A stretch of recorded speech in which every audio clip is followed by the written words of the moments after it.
हरे कृष्णा। मार्गशीर्ष पूर्णिमा की कथा। द्वापर युग में एक बार यशोदा जी ने भगवान श्री कृष्ण से कहा, हे कृष्ण, तुम सारे संसार के रचयिता और पालनहार हो।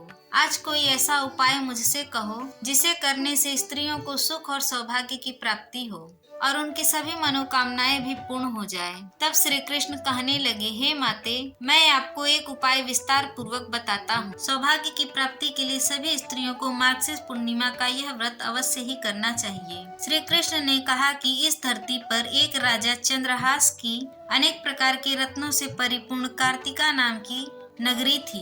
वहाँ पर धनेश्वर नाम का एक ब्राह्मण था। उसकी पत्नी अति सुशील और रूपवती थी। दोनों ही एक नगरी में बड़े प्रेम के साथ रहा करते थे। घर में धन धान्य की कोई कमी नहीं थी। उन्हें केवल एक ही दुख था कि उनकी कोई संतान नहीं थी। इस कारण वे दोनों पति पत्नी हमेशा दुखी रहा करते थे।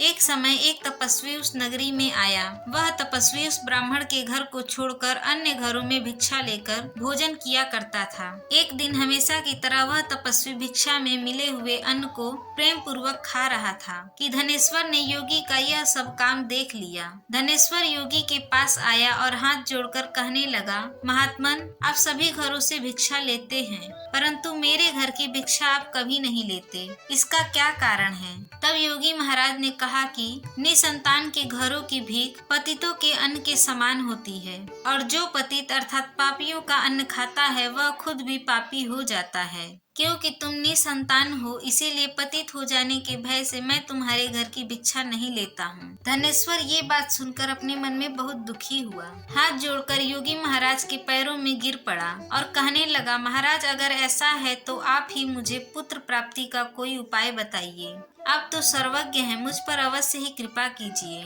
मैं संतान न होने के कारण अत्यंत दुखी हूँ। कृपया आप मेरे इस दुख को दूर कीजिए। तब योगी महाराज कहने लगे कि हे ब्राह्मण, तुम देवी चंडी की आराधना करो। तब घर आकर उसने अपनी पत्नी से सारा वृत्तांत कहा और तपस्या करने के लिए खुद वन में चला गया। वन में जाकर उसने श्रद्धा के साथ देवी चंडी की उपासना की और उपवास किया। देवी चंडी ने 16वें दिन उसको स्वप्न में आकर दर्शन दिया और कहा कि हे धनेश्वर, जा तेरे पुत्र होंगे, परंतु वह 16 वर्ष की आयु में ही मृत्यु को प्राप्त हो जाएगा।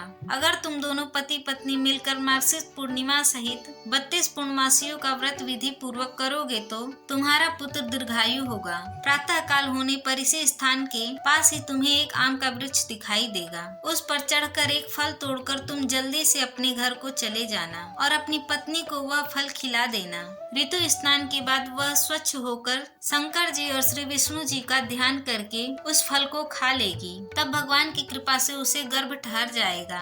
जब वह ब्राह्मण प्रातः काल उठा तो उसने उस स्थान के पास ही आम का एक वृक्ष देखा जिस पर एक अत्यंत सुंदर फल लगा हुआ था।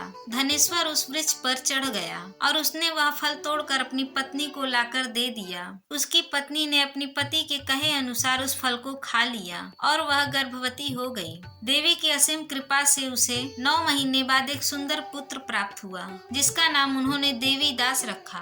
माता पिता के हर्ष के साथ ही अब वह बालक बढ़ने लगा। देवी की कृपा से वह बालक बहुत ही सुंदर, सुशील और पढ़ने में बहुत ही निपुण हो गया। देवी की आज्ञा के अनुसार उसकी माता ने 32 पूर्णिमा का व्रत रखना आरंभ कर दिया। देवी की आज्ञा के अनुसार उसकी माता ने 32 पूर्णिमा का व्रत रखना आरंभ कर दिया जिससे उसका पुत्र बड़ी आयु वाला हो जाए। तब पूर्णिमा व्रत के प्रभाव से ब्राह्मण और ब्राह्मणी के पुत्र का बाल भी बाका नहीं हुआ। उसका विवाह होने पर वह भी अपनी पत्नी के साथ मिलकर पूर्णिमा का व्रत रखने लगा और सच्चे मन से भगवान विष्णु, भगवान शंकर और देवी चंडी की उपासना करने लगा। भगवान श्री कृष्ण कहते हैं कि हे माते, 32 पूर्णिमा के व्रत के प्रभाव से धनेश्वर पुत्रवान हो गया। जो भी स्त्री इस व्रत को रखती है वे जन्म जन्मांतर में वैधव्य का दुख नहीं भोगी और सदैव सौभाग्यवती रहती है। यह मेरा वचन है और इसमें कोई संदेह नहीं है। यह व्रत पुत्र पौत्र देने वाला, सभी मनोकामनाओं को पूर्ण करने वाला है। पूर्णिमा का उपवास व्रत कथा के बिना अधूरा माना जाता है, लेकिन जो लोग किसी कारण से उपवास ना रख पाए उन्हें भी व्रत कथा को अवश्य पढ़ना चाहिए। तो ये थी आज की कथा। हरे कृष्णा।